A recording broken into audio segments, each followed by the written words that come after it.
Shalom. Call Aloyim Yahweh Ba'ashem Yahushai Ba'ashem Rachakudash. Double honors to our apostles and elders of Great Millstone. Peace and blessings to the elect. Yeah, as you can see, I'm responding to a video made by the elder Menashe over here in the DC camp. And of course, it's entitled The Anxiety of the Laborers in Babylon. And this is important because, of course, we understand in terms of biblical prophecy, Jacob's trouble is coming. But right now, we're just currently in the beginning of sorrows. And these beginning of sorrows are being marked right now by this government shutdown, amongst many other things, like this so-called ICE and immigration movement. But at the same time, a lot of people have lost their jobs. A lot of agencies have been dissolved. Different industries aren't paying the way they used to anymore. And because of this prophecy playing out, now people have high levels of anxiety. They're stressed. They're confused about life. They don't know what's going to happen to them and their family the next day. And so that's why getting into this is important. Definitely check this video out. It's really, really good. Also, the elder gives lots of good tips and advice, as he usually does. And if I didn't say it, his page is GMS space Yoruba, Yoruba. Definitely subscribe, listen, and be edified. With that being said, the first thing I want to do is grab the definition of anxiety. And from Google, it says anxiety is a common emotion characterized by feelings of fear, worry, unease, and apprehension. It can be a normal response to stressful situations, but when it becomes excessive, persistent, and interferes with daily life, it can be considered an anxiety disorder. And so keep that definition in mind. I'm going to throw it away. As we watch these next few videos, we're only going to watch 2, maybe 3. But these are examples of people coming online, and because of this government shutdown, because of the job losses, now they're showing their high levels of anxiety. They're showing their unease, their fear, their worry. They're coming online to vent. So let's check this out, and then we'll grab some relevant precepts. I've been unemployed for 1 month now. And I'm really trying to not crash out at this point. You know, I spent a good hour, crafting the most beautiful cover letter for this job that I 100% was qualified for, actually overqualified, just to get a rejection email in 1 hour. I'm just trying to stay positive and not crash the fuck out. I'm officially unemployed, and I'm trying to figure it out as to what the next steps are. And I can't even tell you what my next steps are. I really don't know. And typically I would be a hot mess. But I told myself when I was in LA a month ago that I would continue to consciously speak well over myself, over my life. And that's what I've been doing. I don't know when's the next time I'm going to get a 9 to 5. I've been applying. I don't know the next time I'll get another media role, because the media industry is falling apart. It's slowly falling apart and trying to reform itself. It's a lot of freelance work, a lot of underpayment, and I'm just too grown for that. I can't deal with that type of stuff. So yeah, I'm figuring it out. No bullshit, niggas got to talk about that unemployment stage with the no job, bro, when you looking for a job and shit, cause man, that's one of the toughest times of adult life, bro. I ain't gonna lie. My black ass fucking door dashing to get cheese, bro, outside for 10, 15, 16, 20 hours a day trying to door dash. Bro, I was outside for a week straight, my nigga. 15 hours, bro. Getting no fucking orders, bro. Getting 2 orders every fucking hour, bro. What the fuck was that shit, bro? Then I get hungry, bro. Sorry, bro. I ate your food, gang. I'm sorry, bro. I'm sorry, bro. I had to, bro. I was starving, bro. Young nigga was starving, bro. Then the amount of money I made off of DoorDash, bro, I had to use that shit for gas. So I'm losing like $40-$60 for gas, my nigga. Like, fuck. I just be questioning, bro. Like, fuck, bro. This really my life, bro. I'm really just finna just die like this, my nigga. Yeah, I'm gonna cut it off right there because, of course, these YNs out here cursing every other word. They don't know how to speak, use a sentence without cursing. But what he's saying is true. It may come off like somewhat of a joke, and these dudes are kind of funny, but him and the other two females, they're all just questioning life, like he just said. Is this really life? Am I really finna just die like this?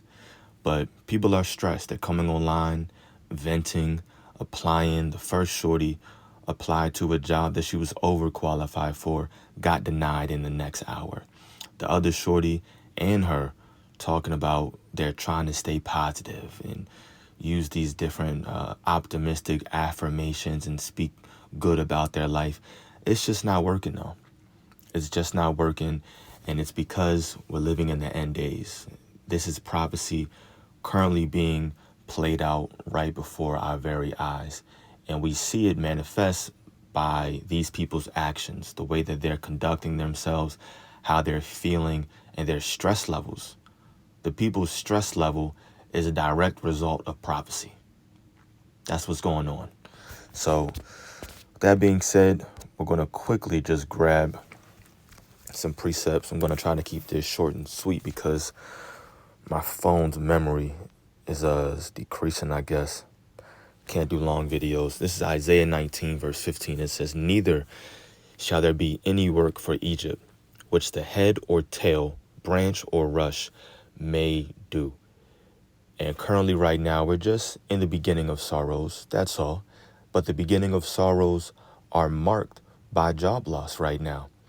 You can see it happening. It's making people worry. It's making them show their fear, their unease with life. But one day, this precept right here is going to manifest on a very, very large scale where nobody's going to have a job, right? And then we're going to be fully into Jacob's trouble. But Egypt right here is spiritually referring to America, and all of us are going to take part in this. Our job as a hopeful elect is to have faith in the Lord and trust in him and remember that he's going to make a way for us. But because this prophecy is playing out, now you have this happening. This is Isaiah 24 in the NLT, starting at verse 7. This right here is showing the anxiety of these Babylonians. Verse 7 says, "The grapevines waste away, and there is no new wine. All the merrymakers sigh and mourn. The cheerful sound of tambourines is stilled. The happy cries of celebration are heard no more. The melodious chords of the harp are silent. Gone are the joys of wine and song."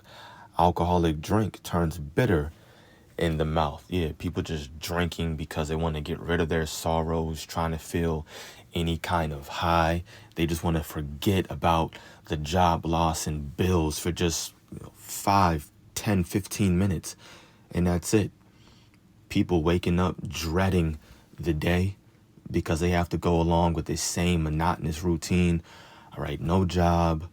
Let me fill out 100 more applications today. People's 8 hours a day now is filled up with applications. That's what they're doing. And so nobody's merry-hearted anymore. People are sighing, behind on rent, paycheck to paycheck, debt out the roof. That's anxiety right there. That's anxiety. And this is all being played out right now, right before our eyes. So we know that Jacob's trouble is near. It has to be. And I'm going to end off with this precept right here, Matthew 24. And I'm going to read this in the King James, verse 12. "And because iniquity shall abound, the love of many shall wax cold." And the elder Menashe made a really good point, or just gave some good advice. Now, in his video, he was saying how we understand prophecy. So we know why these things are taking place, but these people don't. They lose their job and they're just losing their minds, right? A few weeks goes by and they're losing it. But because we know this, when you're out and about, you want to remain circumspect. Everybody is already on edge, and you never know what's going on in someone's mind and what's going on in someone's personal life. And because of job losses and living paycheck to paycheck and debt and all these other things, you don't want to give anybody a reason to just react in an irrational manner. Be calm and cool and collected. Use wisdom, stay circumspect, and just be at peace with all men, like the scriptures say. No reason to cause anybody to have any kind of negative, animosity towards you because you're not using wisdom. We know what's going on with these people. Leave them alone, right? You go somewhere, hi, you give a nice little fake smile, how you doing? You get out of there and you leave, right? You just let people do their thing. Just be peaceful with all men concerning these end days. Our job is to remember that we're going to be affected by this one day. And that's okay, because it's prophecy, and we need these things to play out in order for the kingdom of heaven to be established here on earth. So stay circumspect and remain faithful and keep trusting in the Lord, and we got nothing to worry about. Lord willing, this was edifying to the elect. Call Elohim Yahweh Ba'ashem Yahweh Shai Ba'ashem Rachakudash. Shalom.